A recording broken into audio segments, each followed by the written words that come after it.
This is the plaintiff, Regina Knight. She says she's a baker, and when her industrial mixer burned out, she hired the defendant to fix it. The hack dismantled the thing into 1,000 pieces. He couldn't put it back together in working order, and now she's lost a tremendous amount of business and is out a professional mixer.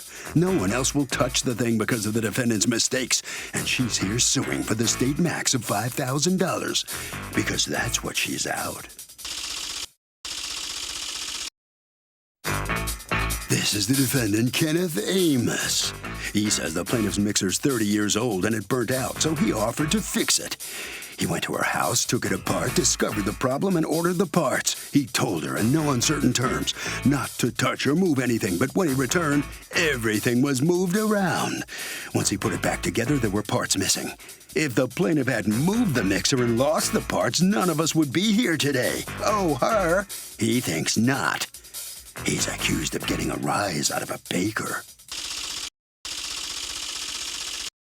All parties, please raise your right hands. Welcome back to the People's Court. Next case on the docket. The plaintiff's a baker and had an industrial mixer that was on the fritz, took it to the defendant, and the defendant made it even worse. But the defendant says it's 30 years old and she's the one who dismantled it. It's the case of the bad mixer fixer. Thank you, Douglas. Regina Knight, you are suing Kenneth Amos for $5,000, $1,500 in lost wages, and $3,500 for a mixer you were trying to get him to fix, and according to you, he's ruined it. All right, what happened? I was using the mixer, and What kind of mixer is this? it's a whole bar. 30 quarts? How Yes. big does it look? Like, show me with your hands. Oh, well, it has to sit on a separate table. It's not a regular table because of the weight. To give you an idea, it takes 2 men to pick it up. Really? There you go. Okay, and that's a smaller one. And then what, do you have a picture of it in its Yes. day? Yeah, that's Oh, what I well, was- give you an idea. That's part. That's kind of dismantled, but it gives you, Yeah. Yeah, That'll okay. do. I just want to have a regular. So you have bought that where and how? at a commercial, at a used place, because to buy it new, it usually runs about $8 grand, Okay, and how much did you pay for it? $3,500. Do you have the receipt? Yes. And how long ago did you buy it? That was in 2015. I recall. Okay, and what did you use this big commercial Find mixer? it, you know, not to cut you off, the stuff that you use when they do the cakes that you roll out. Fondant? Right. And I made the mistake of That's that solid icing. right, that- right, and I put too much in there, and it started stiffening up. And when it started smoking, The I'm fondant like, or the machine? What the, started? the machine started smoking, All right. and I So you broke it. realized it was too How much. long were you using it before you broke it? Maybe like 8 months, 9 months or something. So when you break it, did you call around and see if anybody knew how to work on this? What happened is I did. I called because I have a guy that comes and fix commercial equipment for me. He gave me a number to a place out in Queens. And what he told me is that I had to bring it to the facility. They don't come to me to fix it. So what happens? Why don't you hire them if they fix it? Then, well, I was trying to get it, my mistake was trying to get it done a little cheaper, and I was being a little lazy. Oh, yes. I'm going to be honest. As okay? my I mother always didn't want- said, lo barato sale caro. The cheap Right, comes and out then expensive. at the time, he was, needed a little work. So I'm trying to help out Oh, it was all charity. Not you trying to save a buck. All right, so Save a buck. your beautician tells you, I've got a what? A cousin? What was that relation? No. Cousin. Your Right, beau- because she does tells good you, I got a business. cousin who's a tinkerer. But listen, wait. Right? What did she- you do for your, what's your profession? I was an industrial machine mechanic. Okay. I Are fix you retired machines. now or no? I was injured, and I've been out of work since I was injured. All right, so you decide that he's gonna fix your mixer. He looks at it, you look at it, Yeah. and you say, let me give it a whirl. I looked As it at were. it. I saw what was wrong with it. What was wrong with it? It was the starter was actually burned out. It says an electronic circuit is called a starter that makes the How mixer can you tell start. that from looking at the outside, or did you dismantle it to look at it? I partly dismantled it and discovered that, and you can see the part was burned out. It was burned off. How hard was it to get to that part? Very difficult. Very difficult to Yes, be able to ma'am. tell. All right, so you order the part, Right. but you had to dismantle the thing in order to get to that, to realize that Yes, was it? ma'am. All right, where did you dismantle it? I dismantled it in a bakery area of a home. All right, so you order the part, and how long does the part take to get in? I'm not quite sure, but at least 1 to 2 weeks. And then you come back to install the part, and what do you discover? Well, generally, since there was no manual for the machines, and I have worked them professionally with on equipment that had no manual, but you take things apart in a certain Order. sequence. Yes. Right. And then That way, you take them apart in a certain sequence. That way, when you come back to put them together, all you can have to follow the do same is- sequence back. Right. But it had been moved. So Had you told her not to move it? yes, ma'am. I told her not to move it, and by moving it, Now it was some guesswork wire- to put it no, back together. Some wires that came apart. Did you move it from where he was fixing it? No. Did someone else? No, everything, he left everything, the box. I just moved the box and put it down under my How were rack. you able to pick up the box No, and no, move no, it? no. These are the box with all the small parts, all the screws and the nuts and the bolts. Right, and they're put down there in a certain little order, and then you move the box? No, Like, but what, did he tell you not to move it? No. Oh, And come on. Wait. There's no way he didn't tell you not to move it. But he left it all over the kitchen, and I'm trying to In a cook. box or not in a box? No. You know what I'm saying? I'm like, it was in the box. So it's not all over the kitchen, it's in a No, box. know what I'm saying? But he left it in the working area. Right, so why didn't you tell him, wait, I won't touch it, but you need to put it in that corner. Why didn't you tell him that? So Judge Millian always talks about the cheap ends up expensive. Is that true? What do you think? Be honest. Sorry, yo speak English a little bit. Okay, me too. I speak Spanish un poco. Thank you. Okay, talk to me. En Oh, español. you don't have no idea what I was saying, do you? And I don't know how to ask that question in Spanish. I'm sorry. Okay, we're going to go to you. Okay, it's all about quality, and it's all about a quality product. So it's true. The more expensive a product is, the better it is. Well, what about the more expensive it is to fix something, that you hire somebody on the cheap? Is it true that it generally doesn't end up well? I definitely believe that if you try to save a few dollars in the short run, it'll definitely backfire in the long run. Okay, you agree with the judge.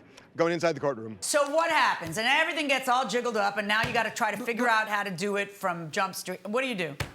I came back and I took my computer and I tried to download for hours. I must have spent at least 20 hours trying to find the parts manuals, not the parts manuals. Well, I don't know why you spend 20 hours. You're either going to find it in a search or you're not going to find it in a search. That doesn't require 20 hours. No, there are a lot of different ways to do it. Why didn't you guys write the company and get a manual? Well, I got it back together to a certain point, except for all the mechanical parts. I got back together, but then there was a problem with the electronic. So I had my How friend much were you come. charging her to fix this thing? Really, by then, I charged her $100, but now, all that, it was just, that was done. And I moved it to a friend of mine who's an electronic engineer. I said, dude, just hook this thing up for me. But I had to have it taken to his shop. And when I took it to his shop, he said, hey, there's some insulators that are missing. And I went back to her home and I searched for the insulators and I couldn't find them. And I kind of dropped the ball at that point myself. Okay, and then what happened? And then nothing happened. She came to my home. How much later? How long had you had the 2 machine? months, 3 months. Yeah. And then what happened? She Okay. comes to your home and says, give me back my machine. Give me back my machine. She brought somebody here that loaded the thing, and I gave her back everything, and she took it, tried to have it repaired at another place. And Where's the part where you lose some parts? Is that what you meant by the thing that you were looking for and then dropped the ball? No. I mean, after she came to pick it up from my home. You find other parts in your home? No. When I gave it back to her, I didn't give her back all the parts that I had that was supposed to be there. Why not? I couldn't find them. And what are the parts? I don't remember now. You're pathetic. If you can't fix it, give it back. So, did you end up paying him to fix it? Did you pay him or you didn't end up paying him? No. And wasted 2 months of your life. Part of the payment was to pay him and bake him a couple of cakes. He ate the cakes. Every time he came, all he would do was just eat cake. I heard and that not you doing make any a work. really mean rum raisin cheesecake. Oh, awesome. Did you bring one?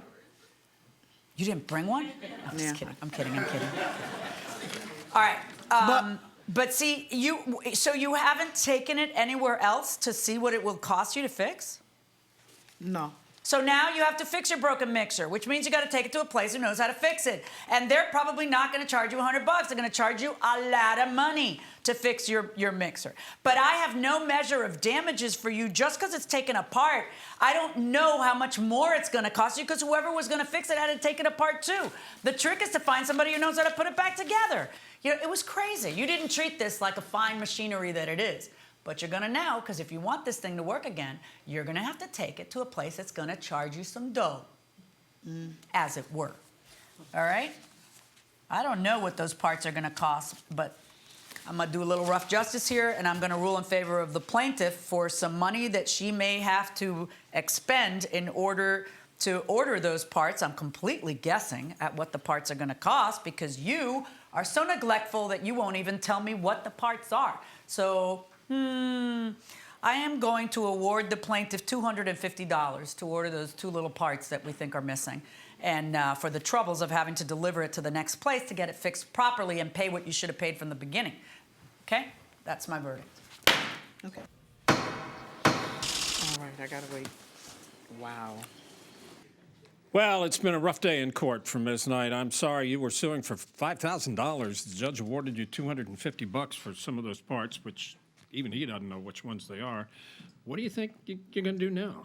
Oh, I'm gonna continue to bake because that's what I do. But the machine's broken. What are you going to do with it? No, I'm gonna have to purchase another machine. Oh, you are? You know, at the end of the day, we learn from mistakes. What is there to say? Come on. Okay. You know what I'm saying? Well, good luck. All right. Wish you'd brought some of those rum cakes with you. She's not too happy. You know, I don't know. You offered to do something nice for somebody, and, you know, look what happened. I mean, it's partially your fault. Yeah, right? I admit, yes. And you admit that. You seem like a good guy there. So, what have you learned from all this? I'm never going to do that again. I'm going to be very careful before I try to take on a task. Okay. Okay? I think you learned a valuable lesson. Yes, I did. I'm very sorry it turned out that way for him. Yeah. Keep you out of court. Okay. Thank you, sir. Thank you very much, sir. All right. Harvey? So, Doug, here's the deal. Small claims court judges can do what Judge Millian calls rough justice, where you don't precisely know what the damages are. In bigger courts where more money is at stake, they don't allow that. You have to prove every penny of damages in order to get it.